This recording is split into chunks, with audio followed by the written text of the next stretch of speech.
President Trump is pressing the NATO allies and China to help reopen the Strait of Hormuz. He told reporters he is in contact with about 7 countries, but he didn't say exactly which ones.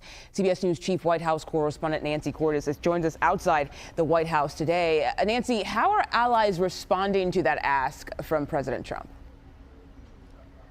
So far, their responses range, Mugo, from non-committal to rejection of the president's call for them to participate in helping ships to get through the Strait of Hormuz. The president warned that it could be very bad for NATO in the future if they don't participate. Well, take a listen to what German officials are now saying. They say this is not NATO's war, and they point out that the U.S. and Israel didn't even consult them before going to war, and therefore they don't believe that they should have to participate. Similarly, the Brits are non-committal, saying they're not going to be sending ships. The French say maybe they'll help in the future, but they want things stabilized first.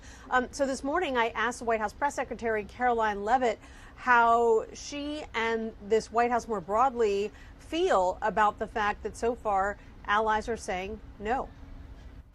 Why should other countries that weren't consulted about this war, that aren't involved in this war, now put their troops in harm's way in the Strait of Hormuz? Because these other countries are benefiting greatly from the United States military taking out the threat of Iran.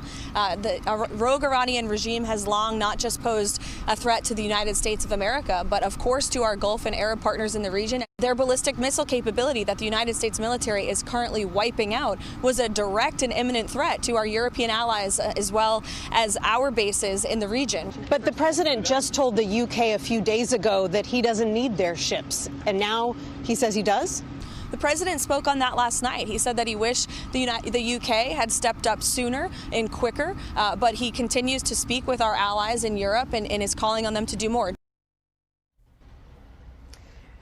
So basically, the president's argument is that even though the tensions and the danger in the Strait of Hormuz are the result of fighting between the U.S., Israel, and Iran, that it's really countries that get their oil through the Strait of Hormuz from Middle Eastern countries, more so than the U.S. does, that should now step up to help escort ships through the strait.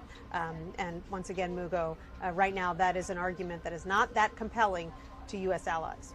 And Nancy, the president is supposed to head to China soon. Is he still going with all that's happening lately? Well, there are a number of White House officials signposting this morning that that meeting, which is supposed to take place in just a couple of weeks and has been on the books for about 6 months, is likely going to be delayed. The Secretary of the Treasury, Scott Bessent, said so. Karoline Leavitt said so.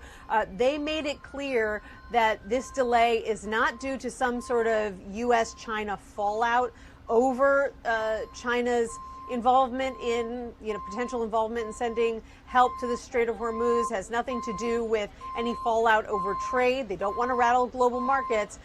They said it is merely because the president may have to stay here in the United States and monitor war-related issues. And they say if that happens, they'll try to reschedule sometime in the near future.